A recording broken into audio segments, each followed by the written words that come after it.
halkan ama goobtan waa meel loogu talagalay in lagu ganacsado anyax. Hadda muuqaalkan idiin muuqda waa anyaxo oo nool oo baalasha uu ku biibay laga rifayo. Markan waa la qalajinayaa oo qorax ayaa la dhigay. Haddana cusbo ayaa lagu gadiyay oo waxa loo diyaarinayaa in la kariyo. Haddaba uu karsan yahay.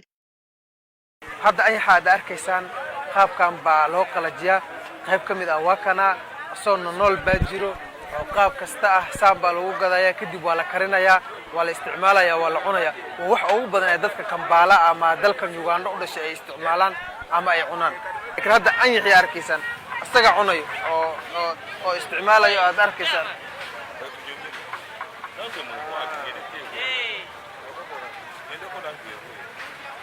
Have you seen what he was doing? Yeah, they first wash them, then after they put it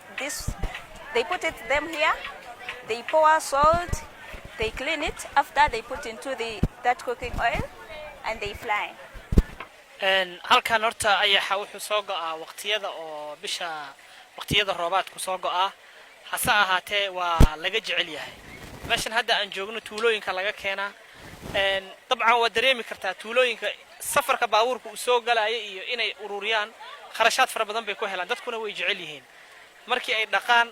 way dubayaan basal iyo waxay ku kariyaan kadib bay dadka ka iibiyaan hadarow dalka Uganda anyaxa aad looga isticmaalaa Soomaalida ma isticmaasho dalkeena joogo lamana yaqaan Soomaalida ma isticmaasho anyax dalkan Soomaalidu dhaqan bay leeyihiin wali ma arkin Soomaali isticmaalaya macal kuwa inta ku dhashay ee sujuuga ah ma isticmaalaan waxa arkay ida ugaalidii ama soorta cunay mismacay balqinoo sharax dadka si wax u fahmo taas waxay ku xiran tahay dabcan inaan tijaabinaan adiga adiga tijaabin karo adiga ma tijaabin maya arkaysa Soomaalida aad uga fogaataa ma jecla mana isticmaalaan qaybtan aan hadda joogno daawadayaal waa qaybta cunto karinta haddii aan ka faano waxaan halis ugu jiraa in ay dadkan dhibaato gaarsiiyaan marka sidaa aligeed waxaan rabaa qaab aan liga dareemin inaan ku sharaxo qiiqan oo ugu baxaya sida aragtaan anyaxi waa kana wala qalajiyay sa u jeedaan cusba lagu daray wax kasta lagu habeeyay cusbada wata agtaalo kadib dabka la saaray qofkaas aad arkaysaa baa dabka saaray ugaali baa hadda lagu dhax karinayaa sida idin muuqata oo qiiqa si ugu baxaya dareemi kartaan dadkan aad arkaysaan qaarkood baalashay ka rifayaan baalashi ay ku biibi jirtay anyaxa ay fiiqayaan oo haweenayaan marka dumar baa u badan dadka barnaamijkan ama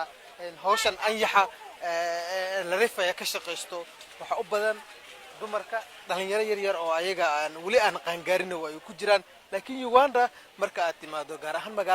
magaalada Kampala waa huwanti waana cunto aad u jecel yihiin ama shay aad u isticmaalaan anyaxa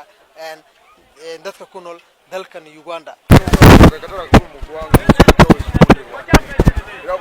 guud ahaan daawadayaal intaas ayaan ku soo afmeerinaa barnaamijkii aan kaga diyaarinay anyaxa Kampala wali ku sugannahay barnaamijyo badan oo xiiso badan oo ay idin soo gudbin doonaa oo aan idin diyaarinay laakiin inta ka horeysa daawadayaal waxaan ku codsanaynaa in aad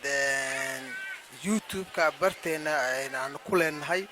Flash Media in aad la socotaan oo aad subscribe saartaan like saartaan share aad tirahdaan insha Allah